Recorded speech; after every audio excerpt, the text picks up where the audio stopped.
You ever have one of those neighbors who act like they were personally chosen by the HOA gods to keep the neighborhood perfect? Yeah, that was my HOA president, Craig. The man could spot a blade of grass out of alignment from half a mile away. But this time, he messed with the wrong garage. It started on a normal Tuesday. I came home from work, grabbed my mail, and there it was, a letter from the HOA at first. I thought it was the usual nonsense about trash bins or Christmas lights. But no, this one said, in bold letters, "Your garage is in violation of community appearance standards. Please repaint or remodel within 14 days. I stood there staring at it, completely baffled. My garage, it was just a garage, a little old. Sure, beige paint, a few scratches, nothing crazy. It had looked the same for 8 years, and nobody had ever complained. So I called Craig. He answered like he had been waiting for me. "Hello, this is Craig from the Maplewood HOA. Craig," I said, "why am I getting a notice about my garage?" He sighed, the way people do when they think they are being patient but are really being condescending. "Sir, your garage's exterior paint has faded beyond acceptable aesthetic standards. It is affecting the uniformity of the street." "The uniformity of the street," I repeated. "Craig, half the houses here are different shades of beige. What uniformity?" He ignored that. "Please comply within 14 days, or we will have to issue fines." I looked at the phone in disbelief. "You are serious." "Very serious, sir. Have a nice day." Click. That was it. No discussion. No appeal. Just Craig, the self-appointed ruler of garage doors. I walked outside and stared at my garage like it was some ancient crime scene. Sure, the paint was a little faded, but ugly. That felt personal. Then I looked across the street at Craig's house. His garage was brand new. Smooth white paint, clean trim, and of course the HOA-approved house number font. It looked like it belonged in a brochure. And that is when I decided, fine, if my garage is a problem, then I will give them a real problem. The next morning, I started sketching. My plan, to repaint my garage, but not just any paint job. I was going to make it a masterpiece. Something bold, something creative, something they would never forget. I called my friend Lisa, who happens to be an art teacher. When I told her my idea, she laughed so hard she nearly dropped her coffee. But when she realized I was serious, she said, "All right, I am in. Let us make it epic." We spent the next few days prepping the garage, sanding, priming, and buying buckets of paint in every color imaginable. I did not tell anyone what I was planning, but neighbors started getting curious. One guy walking his dog asked, "You painting over that old beige, finally?" I smiled. "Oh, you will see." By Saturday morning, the whole thing was ready. Lisa arrived with brushes, stencils, and a Bluetooth speaker. We blasted old rock music and got to work. Hour by hour, people started stopping by. Some brought snacks, others just wanted to watch. Kids from the block sat on the curb, whispering, "What is he doing?" By sundown, we were halfway done. My garage was no longer beige. It was now a massive mural, bold, colorful, and full of life. The center featured a huge mountain range with a sunrise bursting over it. On one side, we painted a river flowing through pine trees. On the other, a quote that read, "Beauty is not uniform, it is unique." When we finished, the crowd actually applauded. Even the grumpiest neighbors smiled. It was something different, something that gave personality to our boring cookie-cutter street. But then, as expected, Craig showed up. He pulled up in his golf cart like it was a police car. He stopped, folded his arms, and stared at the garage for a good 30 seconds without blinking. Then he said, "Sir, this is not in compliance with HOA guidelines." I smiled. "What? You do not like the sunrise? This is a violation," he said stiffly. "Garage exteriors must be painted in neutral tones, consistent with community color standards.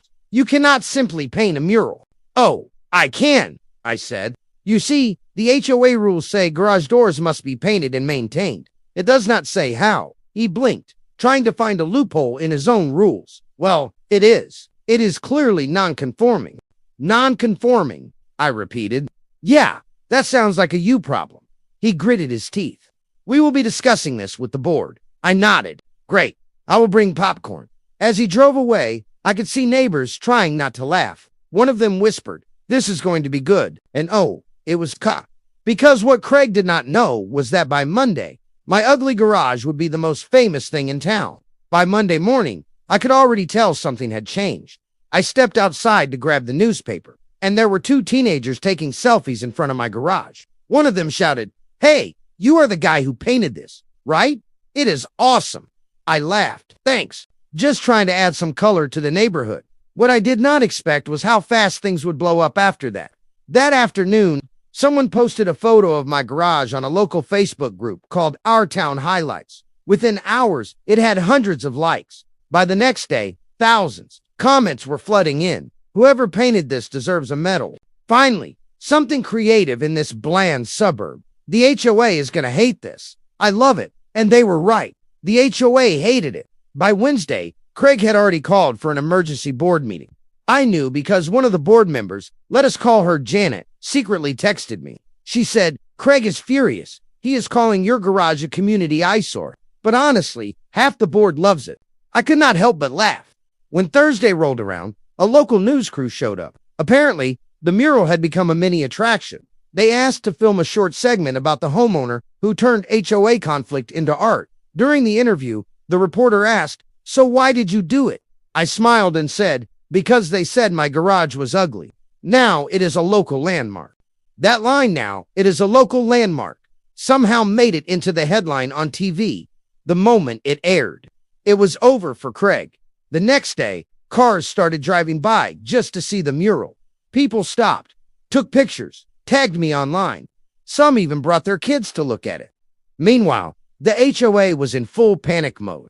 They sent me another letter, this time 5 pages long, claiming the mural violated multiple sections of the community guidelines. But here was the fun part. I had already contacted a lawyer, and guess what? The lawyer found that the HOA's own documents never specified that artwork was prohibited, as long as the surface was painted and maintained, which meant they could not legally force me to take it down. So when Craig knocked on my door again, looking red-faced and fuming, I handed him a copy of the letter from my lawyer. He scanned it, his lips tightening as he read the words, "No enforceable restriction found." I said, "Looks like you guys forgot to write that rule." He looked like he had swallowed a lemon. "This is not over," he muttered. "Oh, it really is," I said. That weekend, I received an invitation from the local art fair. They wanted to feature photos of my garage as part of a community creativity exhibit. It was officially listed as the Maplewood mural. The same neighbors who used to ignore me now waved every morning. People smiled when they walked by. The neighborhood that once felt cold and cookie-cutter now had something special. Even better, other homeowners got inspired. One guy down the street painted his garage like a sunset over the ocean. Another turned hers into a floral pattern. Suddenly, neutral tones were out and creativity was in. Craig hated every second of it. He kept filing complaints, but the board, tired of his attitude, finally told him to drop it. Eventually, he resigned from his position. No one missed him. Months later, I got an unexpected email from the city's tourism office. They said my mural had been added to their list of local art spots worth visiting. I nearly fell out of my chair laughing. The HOA said my garage was ugly. But now, it was literally on the city map. A few weeks after the mural went viral, life in the neighborhood felt completely different. People who never used to talk now stopped by to chat. Parents brought their kids over to take photos. Sometimes, I would see families laughing, posing in front of the garage like it was part of a theme park. And honestly, it felt good. One afternoon, I was out watering the small plants near my driveway when Mrs. Henderson, the sweet lady who lived 3 houses down, walked over holding a basket of cookies. She said, "You know, I was scared to paint my fence blue because I thought the HOA would find me. But after what you did, I finally went for it." Her fence looked amazing, bright, cheerful, full of life. That was the moment I realized something powerful. All it took was one act of rebellion to make everyone feel a little more free. The next HOA meeting was awkward, to say the least. Craig was gone, replaced by a new president, Janet, the same board member who secretly texted me earlier. She opened the meeting with a huge smile. "Before we begin," she said, "I just want to say, our neighborhood feels more alive than ever. Maybe we needed a little color, after all." Everyone clapped. Even the usual grumpy guy, Tom, cracked a smile. I just sat there, sipping my coffee, trying not to laugh. Then Janet said, "We are actually considering a new guideline update. From now on, residents will be allowed to decorate exterior surfaces with murals or colors of their choice, as long as they are maintained." The whole room buzzed with excitement. You could feel that this was a turning point. After the meeting, a few people came over to thank me. "You made this place fun again," one neighbor said. Another added, We were all too scared to be different.